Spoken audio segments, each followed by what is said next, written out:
You're sitting with someone today that actually wants to make a difference because they deserve a DA that won't have sex with his employees. Later that same evening.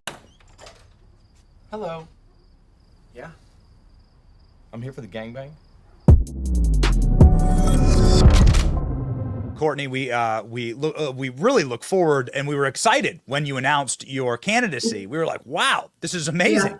There's going to be some competition. What is it that led you to finally say, "All right, I'm going to be the first Republican in a couple decades to run for the seat"? So at first, I thought that like I said, the political climate in Fulton County is just different. It's not 50-50 Republican Democrat. It's never been like that. So I knew it was going to be an uphill battle. But I do like a challenge. And I think that as time went on, in just the last couple of years, I've done a lot of press and a lot of media speaking out against Fani WIllis. And it just made sense. It was the right time. It's the right race. And I think that, like I said earlier, I just wasn't going to let the citizens in Fulton County sit back and be told, especially myself, I vote in Fulton County, obviously, but I'm not going to be told who our next DA is going to be. That's just not how our elections are supposed to work. And so, I think at the end of the day, it was just, it's not about, and I know some of the media is trying to pivot it as, it's right versus left, that this is a Trump lawyer and stuff, but that's not what this is about at all. It's really about right versus wrong and holding her accountable. And like I said, it felt like the right race at the right time, and being from Fulton County, it struck, it tugged at my heartstrings to do this. And I knew before that Friday I was going to do it, but it was kind of nice, kind of waiting until that last day to see the media frenzy around it. And I don't think that she thought she was going to get a Republican challenger. But like I said, it's a privilege to be an elected official, and when you abuse that privilege, it'll be taken away. So I've said it in my tweet, "Fire Fani," but I think that people in Fulton County need to seriously consider who they are voting for, and not vote for someone because they are in this position. It's the DA's office, right? You are the lead prosecutor in your county. You are supposed to, fight crime. You're supposed to put criminals away. You're supposed to, advocate for your victims. And she's not doing that. And that's not a political or partisan action at all. It shouldn't be. And she's made it that way, which is unfortunate. And that's kind of, like I said, that's kind of what led me to do it. You have to be a practicing attorney in Georgia for 3 years to be the district attorney. I passed the bar in December of 2020, so I just met that requirement. So like I said, it was kind of perfect timing. So I'm excited to see what happens between now and November. I think you're going to see, I'm not really sure what's going to happen with her primary with Christian Wise Smith. But she's the incumbent. So, and he's lost twice already when he ran for office, for DA once, I believe, and then attorney general once as well, and those primaries. And so I have a good feeling it'll be, me versus Fani come November. And so, like I said, it'll be a fun, it's supposed to, not fun, but I'm excited to show the voters in Fulton County that they have a much better option than what they currently have right now. Yeah, that's right. I mean, just people on a basic human level, people are just tired of being lied to. Take Trump out of it, take party out of it. People are just sick of being lied to. And we have this clip that a lot of people saw, Fani WIllis bum rush, obviously, the court and testify. And we've played those clips, and they went thermonuclear. But this clip, nobody's really seen, because it's from some really small interview when Fani was running for office the first time. And she said something that really, really struck us. That was quite fascinating to hear. She said this about the sex life of the man who currently held the DA position. Guarantee you, was with my reputation, with my community ties, I am going to be able to attract the best and the brightest minds to that office. You're sitting with someone today that actually wants to make a difference because they deserve a DA that won't have sex with his employees, because they deserve a DA that won't put money in their own pocket when it should go to benefit children, because we deserve better. The irony. I mean, is this like straight out of Central Casting? It is unbelievable, because she did exactly those two things She was having sex with her employees. That's that's demonstrably, evidentiarily true. She admitted it. She was putting money in her own pocket with all these lavish vacations, taxpayer funded. And so on a basic human level, take party out of it, take Trump out of it, take Biden out of it. On a basic human level, she's just lied, like egregiously lied to the voters, right? Correct. And this is also an ethical thing too, right? You basically are going and saying, oh, I'm going to hire the best and the brightest minds. I'm not going to have sex with my employees. I'm not going to pay myself, which is what, she's telling us that Paul Howard was doing, which is why she was running. And I just, it's funny how it turns out. And I'm sure she's eating her words now. But she's done exactly that. And it's from a pure ethical and moral standpoint. This job is people look up to you, people count on you and depend on you. And I think that we've seen that not really many people can do that anymore, or if they ever were able to at the outset. Maybe she did some stuff when she first got elected. That's great. But the problem is that she has completely gone down a different path of not prosecuting, any actual crimes. She is a backlog. I think she got rid of Paul Howard's backlog, but then of course created her own backlog. So I think, about a year ago, we had 4,000 rape kits that were going on that have not been tested yet. That is insane. That is absolutely ridiculous. That should never happen.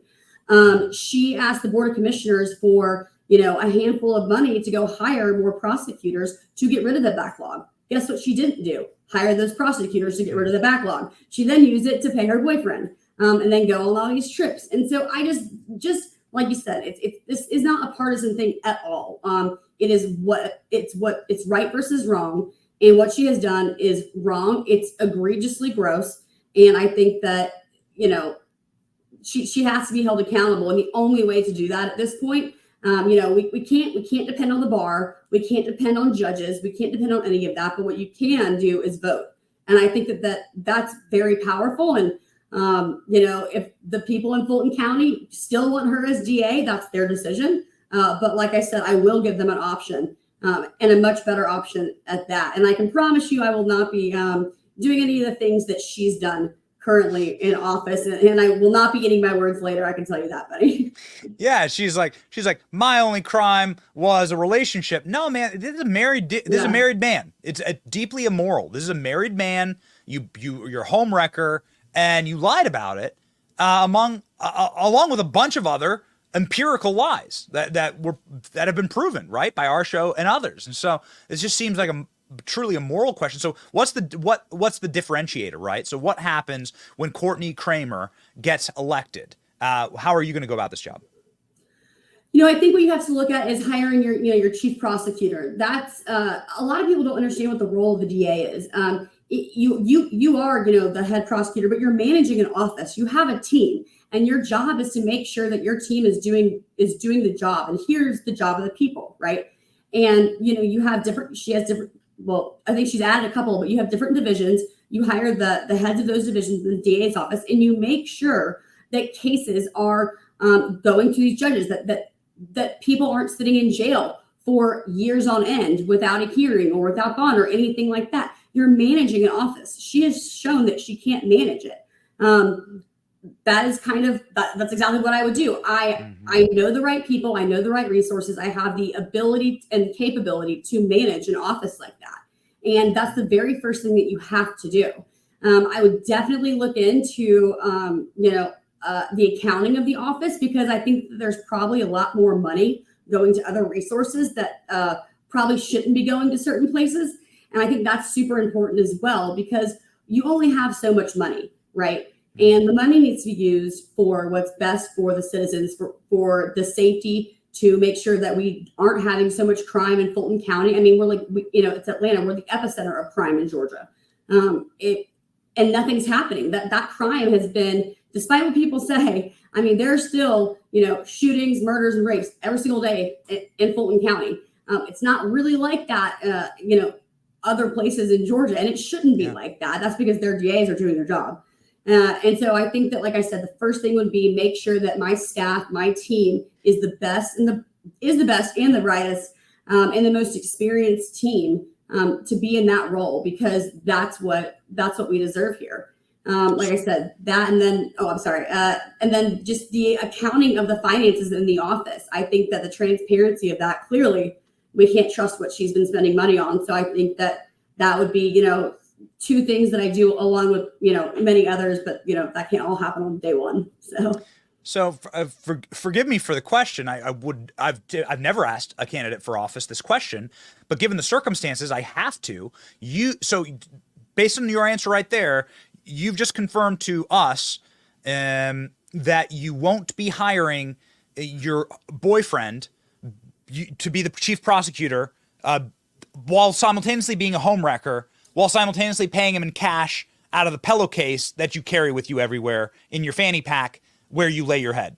So you're not going to do those things. No, and I'm not going to be taking cash for my campaign either, as she admitted to on the stand. So you don't have to worry about that. Good to have those questions. Not a typical question I ask candidates for office, but given the circumstances, it's valid. Gotta have to. Okay, final thing. If you face off with Fani WIllis in a debate, I don't know if they have them, but let's say that they have them, given the circumstances, probably pretty high profile. You debate Fani WIllis, what do you say to her? How are the citizens and voters of Fulton County ever supposed to trust you again based on the lies and misuse and lack of transparency that she's had in that office to this point? I would love to debate her, because I think the facts are on my side, not hers. Despite what she says, I mean, she's, a politician, clearly. And so she might go around and beat around the answer, but you can't, based on what she's done, she's lost trust. She should have lost all trust in every voter in Fulton County at this point. And I don't see how you come back from that. I don't see how you can. Right now, like I said, there's still hundreds of thousands of dollars that have been wasted and that are continuing to be wasted on certain cases in that office. And I think my question really would be, how are we ever going to trust you again? And was it worth it? Yeah. Well, you can trust that our show will be broadcasting that debate live. Believe that, Courtney. Well, it's so rare. It's so rare these days. The rarest trait is courage, and you have courage. You're going up against a truly monstrous system there in Fulton County, and we just say Godspeed. We thank you so much for coming on the program. Everybody follow Courtney at Kramer for GA on X, and check out her website. And courage is something that we're lacking very much. We wish we could do an infusion of courage is something needed so desperately in our party, and you have it. And so we say thank you. We totally support you. We hope you come back soon. Thanks, Benny. I appreciate it.